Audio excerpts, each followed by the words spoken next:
¿Ya conoces las publicaciones del Centro Olof Palme? Te invitamos a conocer México y la seguridad espacial en el siglo XXI, escrito por María Cristina Rosas e Ismael López Salas.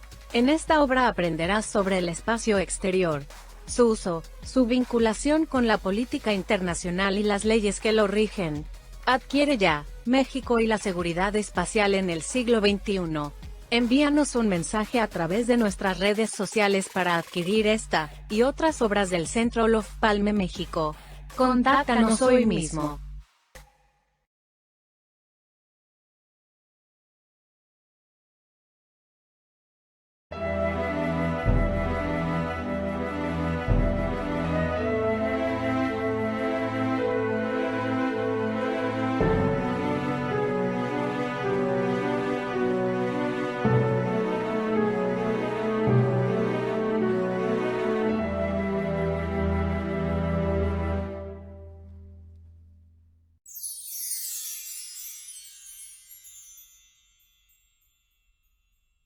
¿Qué tal? Buenas tardes. Es un gusto saludarlos en otra emisión más de Una Tarde con esta serie producida por el Centro Olof Palme México para traerles las opiniones expertas de distinguidas personalidades en tópicos de interés general. En esta oportunidad tengo el gusto, el honor de dar la bienvenida a la doctora Gloria Koenigsberger, a quien agradezco muy cumplidamente su presencia en este foro para tratar pues una serie de temas que tienen que ver con la ciencia, la astronomía, los telescopios, internet. Realmente el menú pues es muy atractivo, muy apetitoso. Le doy por supuesto las gracias a Gloria, bienvenida. Qué gusto tenerte por acá. Muchísimas gracias, María Cristina, por la invitación. Es un gusto siempre charlar contigo. Gracias, Gloria, igualmente. Voy a permitirme presentar algunos datos curriculares de nuestra invitada. Ella, en su formación académica, cuenta con estudios de licenciatura en física. Tiene estudios de posgrado, doctorado en astrofísica por la Case Western Reserve University en Cleveland, Ohio, y también en la Pennsylvania State University en Estados Unidos. Los campos de su especialidad incluyen estructura de atmósferas y vientos en estrellas masivas, estrellas Wolf-Rayet, espectroscopía aplicada al estudio de atmósferas estelares, evolución estelar, procesos de interacción en sistemas estelares binarios. Como experiencia laboral tendríamos que señalar que ella tiene una antigüedad desde 1983 en la UNAM, es investigadora titular C en el Instituto de Ciencias Físicas desde 2002 a la fecha y ha sido también directora del Instituto de Astronomía de la UNAM entre 1990 y 1998. Ella ha sido miembro de numerosas comisiones evaluadoras, dictaminadoras, consejos internos y cuerpos colegiados en la UNAM y en el extranjero. Ella también ha sido docente en la licenciatura en física de la UAM en el Estado de México, en el posgrado de astrofísica de la UNAM y también en otras instituciones. Entre las aportaciones que ha hecho, por ejemplo, infraestructura, cabe señalar que entre 1987 y 89 participó en los esfuerzos que resultaron en la primera conexión en nuestro país al Internet, utilizando el sistema de satélites Morelos. De eso vamos a estar platicando también en un momentito más. Y en su producción científica, que es verdaderamente impresionante, ella es autora de 110 artículos originales in extenso de investigación publicados, de los cuales, bueno, destacaríamos, por ejemplo, los que tienen que ver con constelaciones, bueno, nebulosas y sistemas binarios, y bueno, son muchísimos, tomaríamos mucho tiempo en describirlos todos. En materia de divulgación de la ciencia, vale la pena también traer a colación que ha desarrollado unas 60 conferencias dirigidas al público en general, 49 conferencias dirigidas a un público especializado en coloquios y congresos, y también tiene numerosos artículos publicados precisamente con esta intención de divulgar la ciencia. Tiene un libro formidable, se los recomiendo mucho, Los inicios de Internet en México. También es autora de un capítulo en un libro del que les vamos a hablar en un ratito más, que se titula el capítulo La exploración del cosmos, un universo de posibilidades, en esta obra sobre seguridad espacial que traeremos a colación en un momento más. Ella es investigadora nacional, nivel 3 del CONACYT y tiene nivel PRI D. Entonces, bueno, sin más, nuevamente le damos la más cordial bienvenida. Vamos a tratar de aprovechar lo más posible el tiempo de que disponemos. Invitamos, por supuesto, a las personas que nos acompañan aquí en la sala de Zoom y también a quienes nos ven a través de Facebook Live a formular sus preguntas, comentarios, observaciones para nuestra invitada. Y yo quiero comenzar pues con una pregunta que yo creo que es importante hacerla en estos tiempos donde vemos tanta efervescencia alrededor del tema del empoderamiento de las mujeres, que tiene que ver con la participación de las mujeres en la ciencia. Gloria, tú como mujer, como científica mexicana, muy exitosa, muy destacada, ¿qué tan difícil es acceder a las ciencias duras para las mujeres? ¿Qué tan difícil es ser astrónoma, por ejemplo, en nuestro país? La pregunta, realmente son varias preguntas juntas. ¿Qué tan difícil es ser astrónomo? Creo que es una primera pregunta. Y siendo mujer, ¿hay alguna diferencia o no? Y es complicado para mí responderla por varias razones. Yo he vivido la transición de una época en la que éramos muy pocas mujeres en mi área, en el mundo, y en donde por lo general cuando entrábamos a estudiar la carrera de física, pues se pensaba que estábamos ahí un ratito y que eventualmente nos casaríamos o nos dedicaríamos a otras cosas. Entonces no se nos tomaba tan en serio, es mi opinión personal, como a los colegas hombres. Entonces he vivido esa transición de que se nos veía de esa manera a que ahora sí, a nivel mundial, de hecho, ha habido un movimiento muy importante de reconocer la capacidad que tiene la mujer efectivamente para participar en estas tareas que antes se veían únicamente de hombres.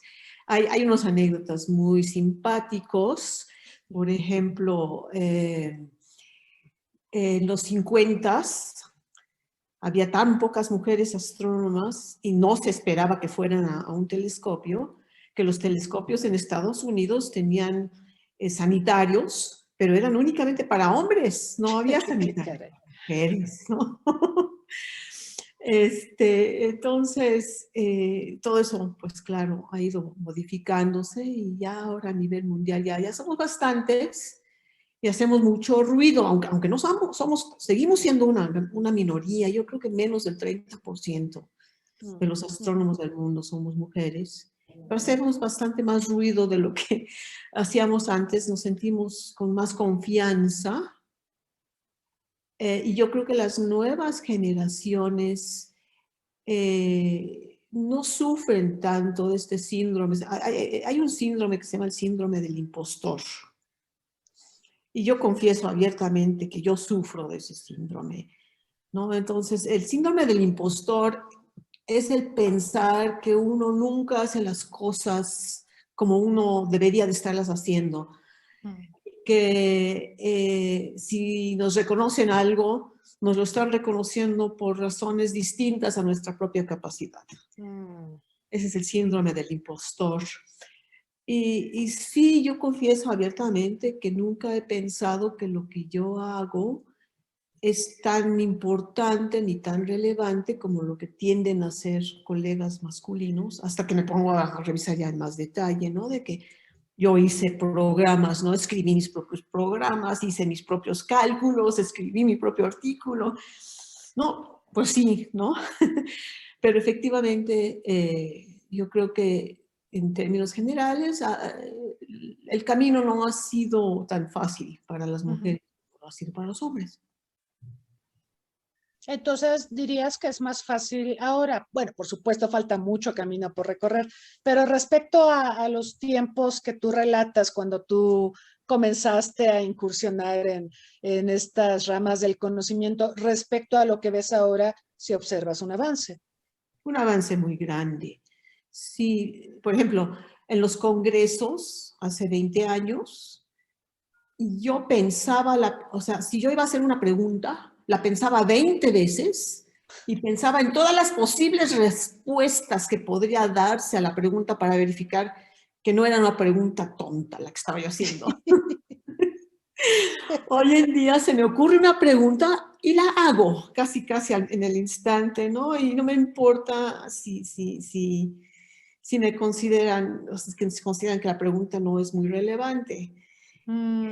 Ese tipo de transición es la que creo que quisiera yo transmitir como ejemplo de cómo he vivido esta vida. Fascinante, fascinante. Porque mientras hablas, yo pienso también en mi caso, yo trabajo mucho temas de seguridad, que son temas considerados masculinos, ¿no? O que están muy masculinizados. Hablas de seguridad y piensas en Fuerzas Armadas, en soldados, en los cuerpos castrenses y dices, bueno, ese no es un tema de mujeres. Sin embargo, igual que en el caso de las astrónomas, cada vez vemos más mujeres trabajando temas de seguridad. Y entonces te das cuenta de que sí ha habido un cambio, quizá no tan acelerado como hubiésemos querido, ni tampoco con tantas mujeres en términos de equidad de género, pero ya hemos avanzado algo en el camino, ¿no? Ahora, Gloria, el tema de la divulgación de la ciencia, yo sí quisiera que tomáramos algunos minutos para analizarlo, porque creo que es muy importante poder dar a conocer en términos quizá más comprensibles para las personas comunes y corrientes, personas que no son científicas, ¿sí? La importancia del trabajo científico, que creo que ese es el sentido de la divulgación de la ciencia, sin querer asumir, por supuesto, que las personas son ignorantes en general sobre estos temas, pero sí me parece que es importante acercar a las sociedades al conocimiento de la actividad científica, de su importancia, de cómo esto se aterriza también en lo cotidiano, ¿no? En el día a día. Al ratito vamos a hablar más de Internet, ¿no? Pero que está presente en nuestros días, ya prácticamente en nuestras vidas no las podemos concebir sin una conexión a Internet y nos ha cambiado la vida y en esta pandemia ha resultado muy útil. Pero digamos, a veces no calibramos la importancia del trabajo científico y creo que a veces también muchos de los que trabajamos en la actividad científica, en la investigación, tampoco buscamos mucho conectarnos con el resto de las personas para explicarles lo que hacemos y la relevancia y la importancia de nuestro trabajo. Entonces, platícanos en el campo de las ciencias duras, como les dices, ¿cuál es la importancia que tú observas en la divulgación de la actividad científica? Las conferencias que doy en general, nunca falta alguien que me hace la pregunta siguiente: ¿para qué sirve la astronomía? ¿Ok? Y yo creo que ahí esa es una beta bien importante porque la gente no se imagina qué es lo que hacemos los astrónomos. Nos imaginan así tipo el siglo XVI, XVII, con un sombrero, ¿no? Y mirando a través de un telescopio, para, así nada más observando una luna, la luna, eso es lo que en términos generales, no los culpo, ¿no? Porque esa es la imagen que uno se hace a través de las fábulas y los cuentos que uno tiende al público en general tiene acceso. Entonces, el transmitir el tipo de trabajo que hacemos, para mí es la parte medular del asunto en las charlas de divulgación. ¿Y a qué voy? ¿Cuáles son las respuestas que doy generalmente? La primera respuesta que doy es que la astronomía, como todas las ciencias duras, duras y de investigación de frontera, uno lo hace por el conocimiento mismo. Porque uno necesita como ser humano avanzar las fronteras del conocimiento. Entonces, pues esa es la respuesta número 1. La respuesta número 2 es que los astrónomos y muchas áreas ahora de la ciencia manejan una enorme cantidad de datos.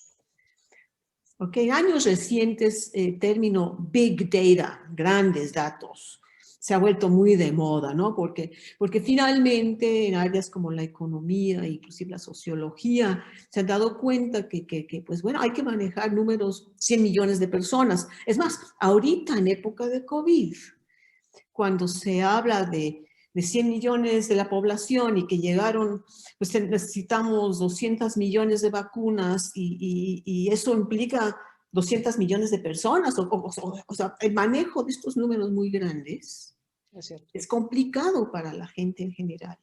Entonces, los astrónomos y los trabajamos en estas áreas de las ciencias, somos personas que nos entrenamos en el manejo no solo de números tan grandes como 100 millones, que es 150 millones que es la población de México, 300 y feria millones de Estados Unidos, miles de millones China e India, sino que manejamos números inclusive mucho más grandes y entendemos el significado que tienen esos números y cómo manipularlos, cómo manejarlos, cómo interpretarlos. Y en épocas en donde pues se requiere este tipo de facilidad de manejo de grandes números, elecciones, cuando hay elecciones, ¿no? ¿Cuántos votos fueron para el partido A, B, C? ¿Y cuántos votos faltaron? Y la suma, y por qué no concuerdan estas sumas. Todo ese tipo de numerología somos, pues es nuestro pan de todos los días, es nuestro abecedario. Esta segunda pregunta, respuesta, grandes datos, el saberlos manejar. Y la tercera respuesta, que yo considero la que más nos acerca a lo que es la sociedad, es que en el afán que tenemos de descubrir nuevas cosas, de ver siempre más lejos, pues nos vemos en la necesidad de inventar aparatos que nos ayuden a hacerlo. Entonces, los aparatos que utilizamos, un telescopio no es algo que uno puede agarrar, mirar en un catálogo, un telescopio profesional, ¿no? Uno puede buscar un catálogo de telescopios profesionales, escoger uno y decir, ese es el que quiero, ¿no? Más bien lo que hacemos es, bueno, queremos observar un objeto que se encuentra a miles de millones de kilómetros de distancia o más. Sabemos que es una luz muy tenue, ¿no? Tenemos que poder seguir el movimiento de este objeto. ¿Qué características tiene que tener el telescopio? Entonces diseñamos una estructura mecánica que lleva electrónica, robótica, computación, y entonces toda esta tecnología que uno tiene que desarrollar muchas veces porque no existe, 20 años más tarde, llega a la sociedad.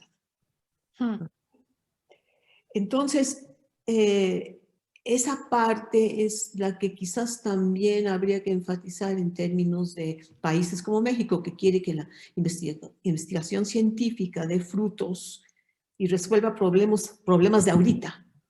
Mm. ¿Sí? Y entonces, Sí. problemas de ahorita, desde el punto de vista tecnológico y científico, se resolvieron hace 20 años. El problema es implementarlos, implementar estas soluciones en el país. Nosotros estamos trabajando en tecnologías y en problemas que potencialmente se presentarán en el transcurso de los próximos 20, 30 años. Fascinante.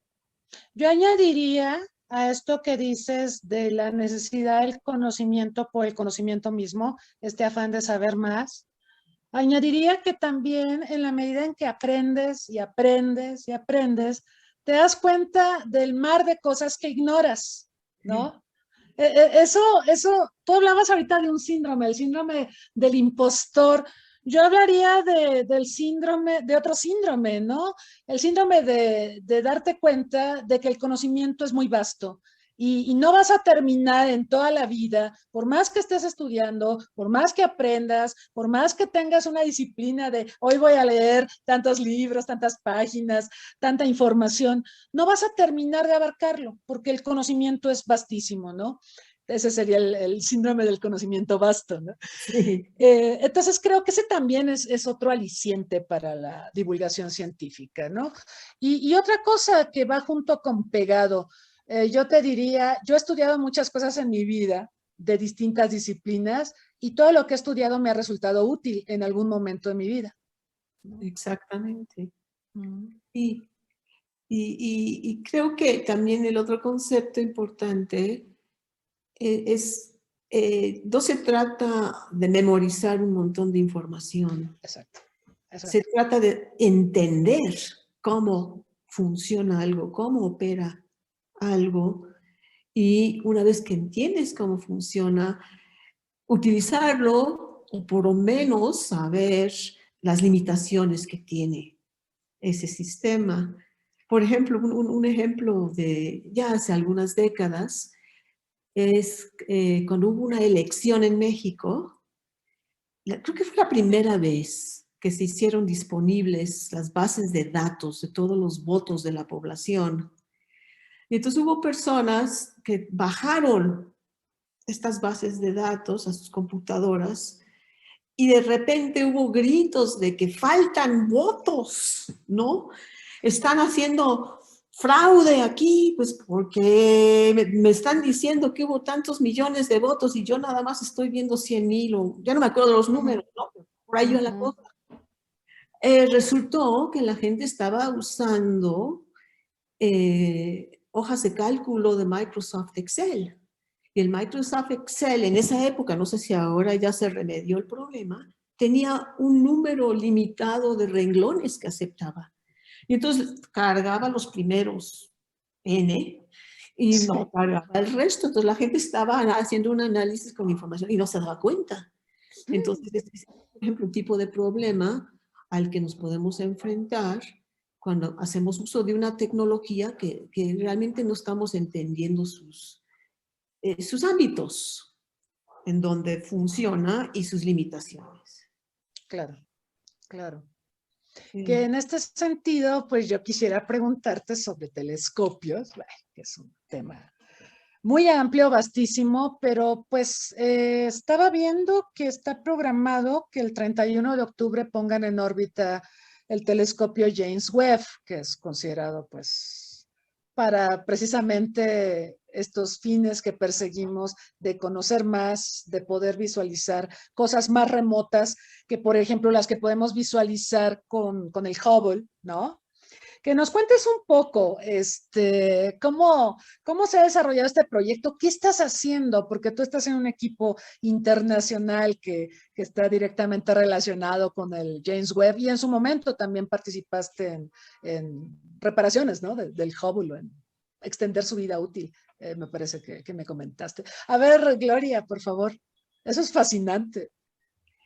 Bueno, yo no participé en la reparación del Hubble, yo gocé los beneficios de esta reparación que se hizo fue en el 2009, y bueno, es una Fue un evento realmente memorable. Debo decir, bueno, el telescopio Hubble es un telescopio que está en órbita alrededor de la Tierra y la NASA tenía como política que cuando instalaba cualquier equipo en los instrumentos, todo lo que instalaba la NASA en cualquier vehículo espacial, tenía que estar súper probado y demostrada su eficacia y su seguridad.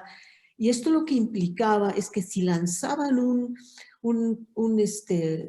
instrumento, por ejemplo el Hubble que se lanzó a finales de los 80s, sí. Entonces, cuando se lanzó el Hubble, la computadora de a bordo y todos los instrumentos de a bordo tenían más de 10 años de haberse desarrollado, construido y probado. Y todo el mundo sabe lo rápido que avanza la tecnología, ¿no? Es más, uno compra un celular este año y dentro de 2 años nos están diciendo que ya no. Ya la tecnología ya no. Entonces, el instrumento que yo utilizaba en el Hubble es un espectrógrafo que permite observar en longitudes de onda del ultravioleta remoto, esa luz que no puede penetrar la atmósfera de la Tierra. Entonces, por eso uno tiene que salirse de la atmósfera para poder observar allí. Entonces, el instrumento, el STESS, se llama, por ahí del 2007, 2008, le falló la fuente de poder y entonces dejó de funcionar. Y bueno, no me acuerdo si fue la fuente de poder o fue una de las componentes que se pensó que nunca iba a necesitar reemplazo, ¿no? Que es más, que el telescopio Hubble iba a dejar de funcionar antes de que eso sucediera. Y no, el Hubble siguió funcionando, el mismo instrumento siguió funcionando mucho más allá de lo esperado y falló esta componente. Entonces estaba metida dentro del instrumento, detrás de una portezuela que tenía algo así como 70 tornillos. Y los astronautas, miren, ahora háganse el cuadro mental. Tenemos un telescopio que está en órbita a cientos de kilómetros de distancia en el espacio vacío. Llega el transbordador espacial, el transbordador espacial pesca al telescopio con un brazo robótico. Y esto era una maniobra que hacían con frecuencia porque había que reparar los paneles solares y demás. Entonces, digamos, era, entre comillas, rutinario. Lo habrían hecho 3, 4 veces ya. Lo que nunca habían hecho era quitar esa cantidad de tornillos en el espacio. Nunca se imaginaron tener que hacer. Entonces tuvieron que inventar y desarrollar un desarmador que lo hiciera. Y total, además de que tenían que tener muchísimo cuidado, que tornillo que desarmaran y sacaran no se les fuera volando, porque se podía meter dentro de alguna parte del telescopio y estropear, o sea, si cayera sobre el espejo o algo. Entonces fue toda una maniobra tremenda. Increíble. El astronauta encargado de hacer esto, de hecho, es astrónomo. Entonces él fue ingeniero responsable que fue entrenado para hacer esta reparación. Llevaban ya una nueva tarjeta, ahora sí, moderna y todo, para sustituir la que habían. Entonces ahí iban a sustituir todo el módulo. Entonces pensaban que lo más difícil iba a ser quitar estos 70 y tantos tornillos. Y bueno, los quitaron. En el último paso había como una manija, tipo las manijas estas, de una puerta. Sí. Que girar para abrir la puertecita donde adentro estaba esta componente que tenían que cambiar. Y estaba trabada, totalmente trabada. Llevaba, pues desde que se había lanzado el telescopio espacial, ¿no? Estamos hablando del 2009, 15 años mínimo, 20 años, de que se había instalado y nunca se había movido, y en el espacio vacío, Ujú. ¿no? Y radiación cósmica, todo esto. Entonces estaba totalmente trabada. Entonces, el astronauta tenía prevista, creo que 4 horas de caminata en el espacio máximo para hacer todo esto. Y se le acabaron las 4 horas y no la pudo abrir. Ah, Entonces nos contó, en alguna reunión que tuvimos, nos contó que pues regresó a la parte donde están todos los pilotos y los astronautas, con el corazón hecho trizas. Dijo, nada más pensaba en todos los astrónomos que dependíamos de que se lograra esta maniobra. claro. Y la NASA le autorizó volver a intentarlo al día siguiente. Y entonces al día siguiente salió en caminata y se imagina, ¿no? Toda esta parafernalia que cargan, ¿no? Estos Sí, guantes pobres, que sí, no te permiten manipular las cosas. exacto. Y llegó y le dio unos buenos jalones y la abrió. Wow. Y entonces con eso ya pudo cambiar la tarjeta y todo y volvió a trabajar instrumento mejor que antes, de hecho. Mm. Y yo tenía observaciones ese año, en el 2009. Oh, Entonces mi temporada de observación fue una de las primeras después de la renovación del instrumento. Entonces fue muy emocionante y total, bueno, toda una experiencia interesante, donde uno se entera de muchas cosas que suceden en el espacio, que uno no se ujú. imagina que pueden suceder, ¿no? Eso es lo que uno tiene que siempre pensar ahora que ya está de moda otra vez la idea de los vuelos espaciales, ya tenemos Ujú. empresas que van a Sí. hacer turismo, minería, todo lo que dice tu libro, Ujú. que ahorita le vamos a hacer promoción. Entonces hay que recordar siempre que el espacio es un lugar muy peligroso y que no se puede improvisar. No se puede improvisar, hay que pensar todo con mucho cuidado y la estrategia de cómo hacerlo. Entonces, bueno, es todo otro tema. Y ahora platícanos del telescopio James Webb. ¿Qué estás James Webb. haciendo? Ujú. Ok, entonces en el James Webb, este es un proyecto que igual lleva 30 años Sí. diseñándose. Se diseña, se construye. El diseño es espectacular, es un espejo primario. Entonces el espejo primario es el que recibe la luz y colecta la luz como si fuera una cubeta que ponemos Mm. afuera a Ujú. recolectar lluvia. Mientras más grande la cubeta, pues más lluvia recolectamos. Igual en los telescopios, mientras más grande el espejo primario, más fotones logramos acumular y entonces estos fotones, en vez de que se queden en el telescopio, se reflejan a, a otra componente óptica, que es otro espejo, y de ahí se concentra, o sea, toda esta luz se concentra ahí y de ahí se mandan los instrumentos que se van donde se va a registrar la información. Entonces, en el caso del telescopio, el Hubble tiene un espejo de 2 metros de diámetro. Ok. ¿Ok? El telescopio James Webb es un telescopio cuyo diámetro es 6 Qué metros. impresión. Entonces, Wow. si piensan lo que es 6 metros, ¿no? Varios pisos de un edificio, la primera pregunta que van a hacer es, ¿cómo lo meten? ¿Cómo lo meten a un cohete para lanzarlo? Y entonces resulta que el espejo está hecho de segmentos, Mm. entonces son muchos espejos pequeños, todos ellos colocados en una estructura que se dobla, Ah, así qué como si maravilla. fuera un origami, Claro. y se dobla hasta ocupar las dimensiones de, pues, de la parte del cohete que va a llevarlo al espacio. Y entonces, claro, esto ahora, una vez lanzado, se va a tener que desdoblar Sí. y todo se tiene que echar a andar. Hay un video muy lindo, que lástima, no tengo a la mano la liga. Si Bueno. tenemos un break en unos minutos, la puedo buscar para que los interesados lo puedan ver. O igual, simplemente con que pongan James Webb Space Telescope deployment, o sea, cómo es que se va a poner en órbita. Wow. Pueden ver ese video que es una simulación y es muy bonito. Entonces, bueno, ahí lo único que a mí me tocó hacer es formar parte de los comités que asignan el tiempo de telescopio.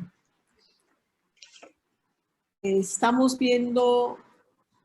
viendo que mi conexión de internet está un poco inestable. Me avisan si me quedo congelada.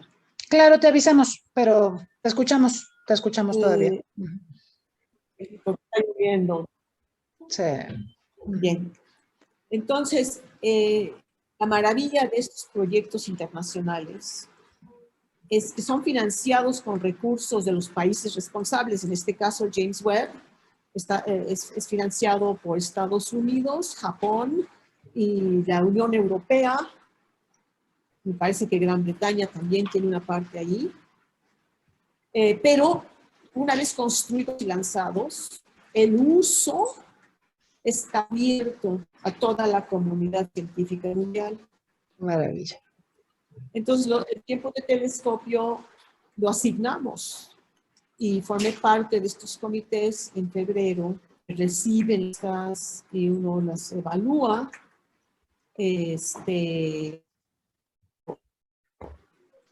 Muy democrático, meritocrático, en donde pues uno evalúa el objetivo científico y se le asigna una calificación a las propuestas. Y, por ejemplo, en mi comité tuvimos arriba de 60 propuestas, hubo 15 comités, entonces el número total de propuestas fueron más de 1000. Y en mi comité de las 60 propuestas, 8 obtuvieron tiempo de telescopio. Qué maravilla. Entonces sí es competitivo, pero pues así es. Entonces eso es lo que hice con este telescopio. Qué maravilla. Y entonces la fecha de lanzamiento, porque estaba revisando y bueno, ha habido algunos ajustes, pero la fecha que nos están marcando es 31 de octubre. Sí. Okay. Sí, y esperemos que todo marche bien y no haya ningún retraso. Creo que va a ser lanzado por un lanzador europeo, Sí. un Ariane. Ariane, es un Ariane, sí. Sí, es un Ariane, que es una de las tecnologías más probadas de los lanzadores, porque hay que aclarar que hay diferentes familias de lanzadores. Están los rusos, que llevan décadas jalando de una manera muy consistente, sin muchos problemas, y hay muchos que son experimentales, que pueden hasta explotar en el despegue. Sí. Entonces, el Ariane es de las familias probadas, aunque el peso de este telescopio y la distancia a donde lo tienen que mandar es una distancia que implica un cohete, un lanzador muy poderoso, que no es el que rutinariamente utilizan. Correcto. Para lanzar satélites de telecomunicaciones. Okay. Entonces, sí, el riesgo del despegue es mayor que el riesgo que uno tiene en los lanzadores más rutinarios de satélites de telecomunicaciones, pero esperemos que funcione todo eso. Que todo salga bien. Sí, no, y ya lanzado, si uno se pone a ver el número de componentes que se tienen que mover, las computadoras que tienen que arrancar y que tienen que, o sea, todo se tiene que hacer remotamente, porque ya cuando se sale va a estar tan lejos que difícilmente hay una interacción en vivo para poder controlar todo, igual que los vuelos a Marte. Entonces, las computadoras se tienen que encargar de todo, y si algo se atora, se atoró. Y ahora sí no va a ser fácil repararlo. Claro. Sí, esperemos que no se atore nada. Esperamos que todo salga bien. Sí, porque es un esfuerzo de mucho tiempo y es, digamos, un telescopio de nueva generación. Va a proporcionarnos información y nos va a dar acceso a cosas que no hemos podido ver, ¿no? Que no hemos podido ubicar. en el espacio profundo.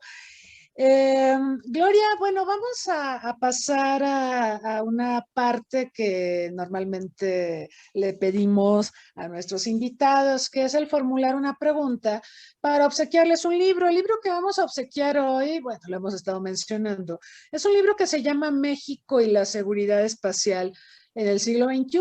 Es uno de los pocos textos en nuestro país alrededor del tema de la seguridad espacial, que muy amablemente Gloria Koenigsberger nos prologó y que contiene información científica, claro, pero también un análisis desde las relaciones internacionales, lo que implica la agenda de seguridad internacional, dónde se inserta la seguridad espacial, cuáles son las amenazas a esa seguridad espacial. Y para obtener este libro les pedimos que respondan la pregunta que la doctora Koenigsberger hará en un momento más y que nos manden la respuesta a registrowebinar.ceop@gmail.com. La primera persona que responda acertadamente la pregunta se lleva este librote. A ver, Gloria, por favor. Ok, bueno, estamos hablando de seguridad, estamos hablando de astronomía y pues en la astronomía muchas veces la gente se le olvida que el Sol es un objeto astronómico, es la estrella más cercana que tenemos. Y entonces la pregunta es la siguiente. ¿Cómo se llamó el evento producido por el Sol que causó grandes trastornos en las comunicaciones de la Tierra? Pero, ¿sí? Trastornos realmente que fueron en ciertos lugares catastróficos. Muy bien. Okay. Recuerden que el Sol ha sido bueno con nosotros, ha sido una estrella relativamente estable, pero no siempre es tan estable. A eso se refiere la pregunta. Entonces, es un evento que ocurre con cierta periodicidad, pero este evento al que hace alusión la doctora fue especialmente latoso para la Tierra, tuvo efectos muy, muy importantes. Entonces, a ver quién nos responde la pregunta para que se lleve el libro México y la seguridad espacial en el siglo XXI.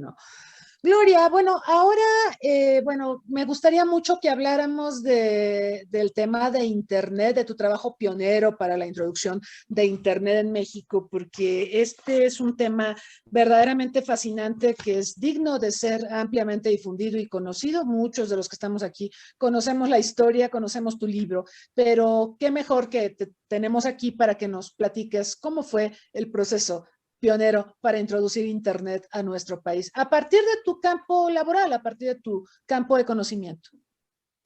Sí, bueno, la historia empieza pues a mediados de los 1980s, cuando regresé a México. En mi doctorado yo ya había usado satélites astronómicos para mis observaciones en el ultravioleta, como mencioné hace ratito, para observar en el ultravioleta hay que salirse de la atmósfera de la Tierra. Y yo usaba un satélite chiquitito que fue lanzado en el 78 y que mandaba las observaciones que yo obtenía, las mandaba en esa época directamente a las bases de datos de la NASA. Y bueno, cuando regresé a México, pues aquí estábamos metidos en una de las crisis, yo creo que fue la crisis financiera más dramática que jamás hayamos vivido. Cuando me fui al doctorado, el peso, el dólar valía 12.50 pesos. Y cuando regresé de mi doctorado, 3.5, 4 años después, estábamos en 2,000 pesos por dólar. No, bueno, qué horror. ¿Okay? Y pues esa devaluación fue terrible, afectó a todo el país de una manera muy, muy, muy importante. Y bueno, a la ciencia, evidentemente, porque en esa época había que comprar cualquier cosa que uno quería comprar, o sea, había que comprarlo en dólares. Y si se acuerda, bueno, no, seguramente la mayoría no se acuerda.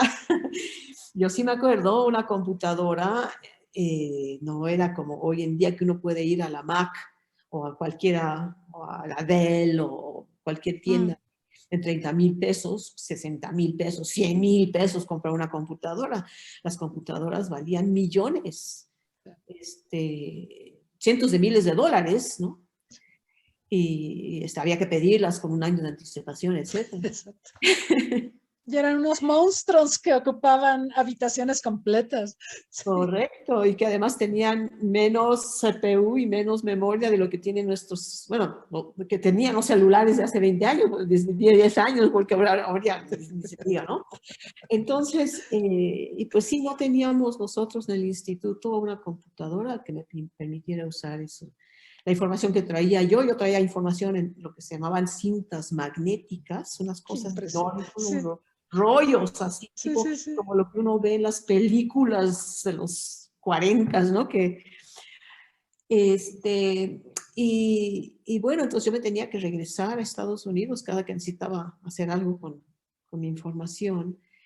Y claro, los boletos de avión eran carísimos.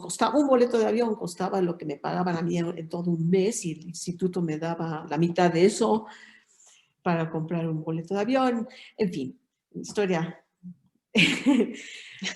toda muy dramática. Entonces, en una de esas, cuando me fui en el 86 a la NASA, descubrí que ya todos mis colegas que antes solían ir al Centro Espacial Goddard, que es a donde yo iba, pues todos mis colegas con los que yo me topaba en los pasillos, allí ya no estaban. Y empecé a preguntar, oigan, ¿y por qué ya no vienen? Me dijeron, no, pues es que ya tenemos red. Ya ellos pueden acceder a sus datos vía computadora. Y yo dije, ¿qué es eso? ¿No? Wow. Ya medio me explicaron. Y eso fue lo que detonó el que regresé a México y fui al director del instituto, que era Alfonso Serrano, en aquella época, y le dije, oye, decíamos Pingüino, mira, está esto. Además, pues el Instituto de Astronomía opera el Observatorio Astronómico Nacional, que está en San Pedro Mártir, California, que en esa época, pues todo lo que se hacía era por línea telefónica, ¿no? Eran llamadas de larga distancia que costaban como oro. Muy caras. Para, pues, decirles, aprieten tal tornillo o suban tal cosa al observatorio o el vehículo, como lo arreglamos. Y bueno, era muy, muy, muy difícil operar un observatorio así remotamente. Y entonces hizo clic la cosa y fue cuando nos fuimos a la Secretaría de Comunicaciones y Transporte y tuvimos la fortuna de encontrarnos a Salvador Landeros. ¡Qué maravilla! Ahora es el director de la agencia mexicana. Sí. Y Salvador estaba feliz de que hubiera alguien que le interesara hacer uso de los recién lanzados satélites Morelos para algo que no fuera televisión, ¿no? Porque los Morelos que fueron lanzados tenían lo que se llama banda C y banda KU. La banda C era para televisión y la banda KU era para otro tipo de comunicaciones, que estaba subutilizada la banda KU en esa época del satélite Morelos. Entonces nos apoyó muchísimo para tratar de averiguar cómo le hacíamos. Entonces ya finalmente cuando logramos encontrar la manera el caminito, pues faltaba la estación. Entonces básicamente uno necesitaba poner una estación terrena en nuestro instituto y subir nuestra señal al satélite, y claro, tenía que haber otra estación del otro lado. Claro. Y esta tendría que estar en Estados Unidos. Entonces ahí fue donde hice uso de mis contactos astrónomos y empecé a dar lata. Oigan, ¿cómo le hacemos? ¿Por dónde entramos? Que si por Arizona, que teníamos muchos amigos y colegas en el Observatorio Nacional en Arizona. No, pero aquí no podemos. ¿Por qué no hablas a Washington? Entonces, finalmente contacté en Washington al director del proyecto de la red NSF-NET, National Science Foundation Net, que es básicamente lo que después evolucionó a ser Internet. Entonces, en esa época era una red muy limitada, Su función era interconectar universidades únicamente, Sí, o sea, sí. tenían autorización exclusivamente para propósitos académicos y tenían tanto red por tierra, por fibra óptica, como como red satelital a aquellas universidades que no tenían red por tierra. Y ahí caímos nosotros, la UNAM. Entonces, pues sí, medio le interesó y nos dijo que bueno, que si queríamos entrar le podíamos, pero que ellos no tenían mucho dinero, que tendríamos nosotros que pagar toda la instalación. Y luego en el 87 tuvimos una enorme fortuna. Explotó una supernova. Entonces, una supernova es cuando muere una estrella. Así es. Sumamente, es un evento Sí. catastrófico para la estrella, Sí, bueno, para nosotros. para nosotros es un espectáculo. Exacto. Y no solo eso, sino que estalló, es la supernova más cercana que jamás ha habido. Oh, Bueno, en la historia reciente, sí, sí, sí. que hayamos tenido un telescopio que pudiera observarlo.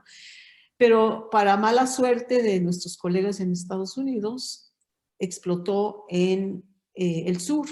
Bueno, en una galaxia que se llama la Nube Mayor de Magallanes, que solo se puede observar desde el hemisferio sur. Mm, Solo los telescopios en Chile la podían. ah, Y el proceso ahí fue terrible porque pues igual ellos no tenían red, no tenían internet. claro. Entonces observaban, guardaban la información en cintas magnéticas, las mandaban en camión del En observatorio cambio, a la ciudad de La Serena lo mandaban a Santiago de Chile, en Santiago de Chile lo ponían en un avión que llegaba a, o sea, terrible, ¿no? Y ahí cosa. fue donde se les prendió el foquito a mis queridos colegas del norte, que bueno, pues sí era interesante tener a alguien, o sea, poder tener conectividad en el sur. Claro. Y entonces empezamos a explorar la posibilidad de que los satélites Morelos pudieran conectar Chile con Estados Unidos. Pero no podía porque no tenía la huella de los Morelos, no llegaba tan al sur. Claro. Sí. Pero habiendo abierto esa posibilidad, se vio que sí era interesante y sí era posible.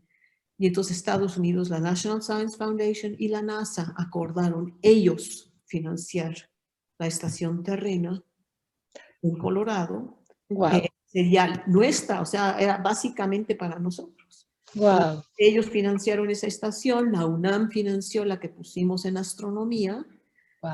usamos los satélites Morelos, el satélite 1, el Morelos 1, en esa época es el que estaba operando, y nos conectamos así a Qué la maravilla. Internet, que resultó ser, que posteriormente creció a ser Internet. Y así fue como arrancamos.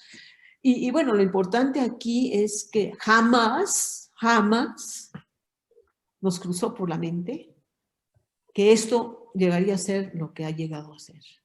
Para nosotros era una herramienta científica, Sí, sí. como una computadora, como un telescopio. La red era una herramienta para poder llegar a computadoras y compartir información, correr procesos remotamente, y colaborar con colegas, ¿no? Nunca, en ese momento no pensamos que fuera un agente social, digamos, ¿no? Ujú. Un agente de comunicación para la sociedad en general.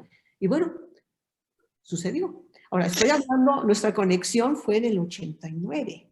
En el 89 no había internet para nada en México, ¿no? No. Y no fue hasta que se privatizó Teléfonos de México y empezó a poner su red de fibra óptica. Y entonces ya, yo creo que fue hasta mediados de los 90 que la mayoría del país empezó a tener acceso a algún tipo de conectividad. Entonces nos dio la oportunidad de entrarle al mero principio. Fuimos el primer país de los países llamados tercermundistas en tener una conexión a internet. Eso está ahí documentado, porque cuando entramos nosotros estaban Japón, Estados Unidos, todo el hemisferio norte, toda Europa. Claro. Claro.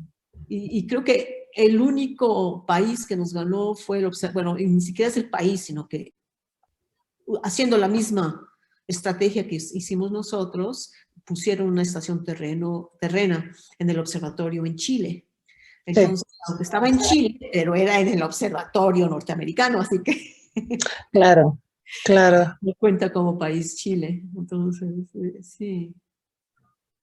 Qué increíble. Y cuando lo miras en la distancia y ves lo que tenemos ahorita y el uso cotidiano que hacemos de Internet, lo útil que ha sido en la pandemia, que nos ha permitido comunicarnos, tener acceso a actividades educativas, a conferencias, a telemedicina, a información estratégica sobre cómo evoluciona la pandemia en el mundo.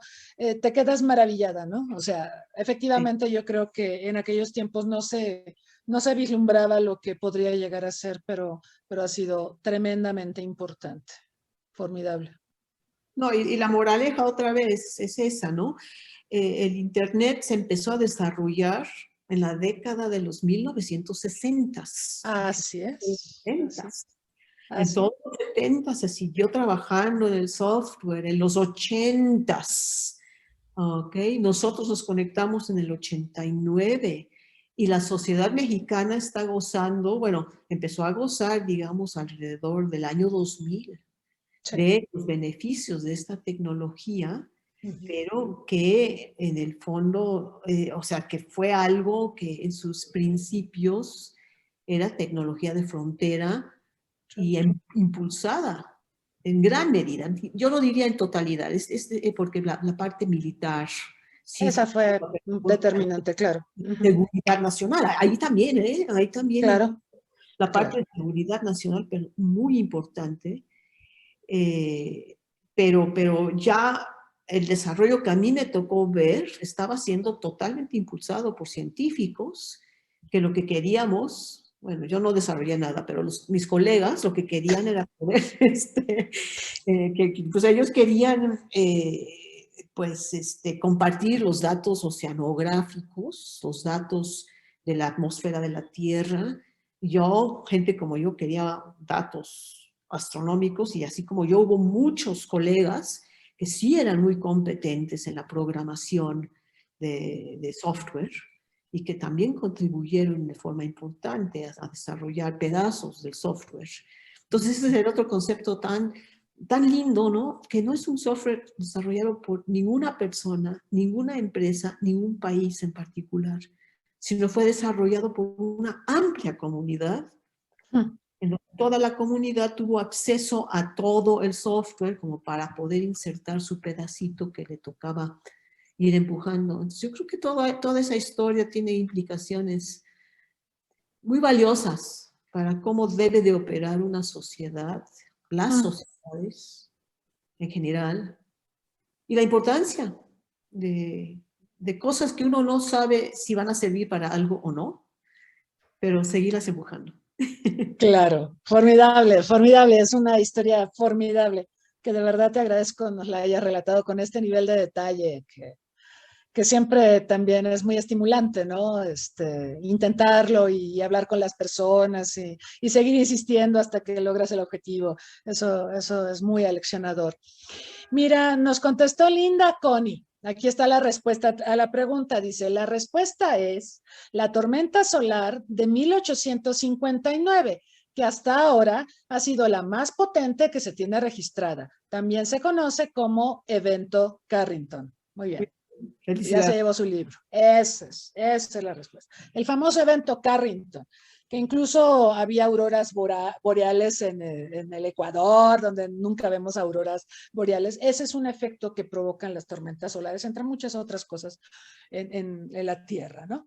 Y bueno, aquí la doctora y una servidora, pues estamos también trabajando en el análisis de lo que sería en este mundo tan conectado una tormenta como el efecto Carrington o el evento Carrington en las condiciones actuales. Podría ser verdaderamente catastrófico, porque ahora sí, nuestras vidas dependen enteramente, si no es que enteramente, casi por completo, de la actividad satelital que se puede ver severamente perturbada por un evento de estas características, aparte de otras consecuencias que por supuesto creo que vamos a tener que analizar en otra oportunidad porque el tiempo no nos da, se nos agota. Y la verdad es fascinante escucharte, Gloria, pero pues, caray, el tiempo vuela. Yo quisiera, como parte final de esta primera entrevista, vamos a decir que es la primera, porque yo espero que podamos tener otras más. ¿Qué le dirías a los jóvenes respecto a la importancia de las ciencias duras, respecto a la importancia de la astronomía? ¿Por qué deberían interesarse y qué les dirías para estimularlos, para que tengan un mayor acercamiento a estas disciplinas científicas? Yo lo que les diría es, si quieren saber por qué, hay que estudiar matemáticas, física, astronomía, química y las ciencias básicas, duras, porque nos da una formación crítica, ¿sí? No aceptamos cualquier información, cualquier respuesta que nos dé alguien. Cuando leemos cosas que simplemente no cuadran, esa palabra cuadrar es una palabra valiosísima, ¿no? Porque las cosas no cuadran cuando algo no concuerda con alguna otra cosa y nos preguntamos por qué no concuerdan. Eso es lo que implica un espíritu crítico y indagador. ¿Por qué no concuerdan estas dos cosas? ¿Quién me está mintiendo o quién se está equivocando o dónde está el error? Y muchas veces un errorcito, una cosa que pareciera una trivialidad, como un iceberg, es la punta simplemente de un mundo ahí de problemas que pueden o no ser catastróficos en un momento dado para, pues no sé, para nuestras inversiones en el banco, para nuestra vida, para cómo manejamos un automóvil. Entonces, lo que yo les diría es que la formación científica te entrena a pensar de cierta manera y luego tú aplicas ese pensamiento a todo lo que haces en tu vida y te permite comprender mejor tu entorno y además prever situaciones que pueden ser peligrosas o aprovechar situaciones que nos pueden beneficiar enormemente. Entonces, para mí, yo creo que en términos así que a los jóvenes puede interesarles, es lo que yo les diría. Y la segunda cosa que diría es que es divertidísimo, nunca se acaba, siempre hay algo interesante y fascinante que tratar de resolver y entender. Y uno puede trabajar toda su vida, aprender toda su vida y no cansarse, no aburrirse. Entonces, sí, son las dos cosas más valiosas. Muy bien, muy bien. Entonces la ciencia nos ayuda a pensar. Pues qué bonito, qué bonito. Necesitamos pensar mucho para solucionar problemas, pero también para pasarlo bien, como muy bien lo explica Gloria. Pues Gloria, qué gusto, qué alegría que hayamos podido conversar. Yo espero que podamos abordar lo del evento Carrington, lo de un posible evento Carrington. Me parece un tema de seguridad espacial fundamental para el mundo de hoy. Por las características del mundo de hoy, muy distinto a como era en 1859. Y espero que podamos seguir adelante con estos proyectos de divulgación de la ciencia que me parecen terriblemente importantes, tremendamente importantes. Y te agradezco, por supuesto, a tu disposición, tu apoyo, cada vez que nos acercamos para conversar. Yo aprendo mucho, me encanta conversar contigo, siempre me dejas pensando. Eso es lo bueno de platicar con los científicos, ¿verdad? Siempre nos hacen pensar, eso es muy bonito. Y te lo agradezco de verdad a nombre de todos los que colaboramos aquí en el Centro Olof Palme, de quienes nos siguen aquí en esta transmisión. Y no sé si quisieras dar algún comentario final de despedida, Gloria. No, bueno, simplemente agradecerte, María Cristina. Es, como dije al principio, siempre un enorme placer charlar contigo. Y yo también siempre aprendo mucho de nuestras charlas y pues en lo que pueda colaborar. Y agradecer también al Centro Las Palmes de esa labor tan importante que está haciendo de poder transmitir y divulgar el pensamiento, pues no solo científicos mexicanos, humanistas, sino internacionales. La semana pasada tuviste al expresidente de Costa Rica, ¿verdad? De República Dominicana. Dominicana, perdón. Sí. Sí, y también una charla muy interesante, nos da una perspectiva amplia sobre lo que sucede a nivel mundial. Entonces, creo que es muy importante y muchísimas gracias. Muchas gracias, Gloria. Agradezco, por supuesto, tu tiempo, tu paciencia, el nivel de detalle con el que nos has explicado todas estas temáticas tan fascinantes. Y por supuesto también agradezco a quienes nos acompañaron aquí en Zoom, a quienes nos han seguido a través de Facebook Live. Los invitamos para este jueves. Vamos a arrancar ya la 4ª temporada de los seminarios COVID-19 y la gestión de crisis en un mundo complejo. Vamos a hablar de las vacunas. Otra vez vamos a hablar de vacunas, pero ahora vamos a tocar temas que tienen que ver con su compra, su precio, su eficacia, las políticas de las farmacéuticas. No son temas menores, nos estamos enfrentando a un problema real de fabricación, de disponibilidad, de distribución de vacunas para el mundo, que por supuesto es un desafío como nunca antes en la historia. Somos muchos más ahora en el mundo que cuando tuvimos aquella epidemia de la influenza mal llamada española, porque no se originó en España.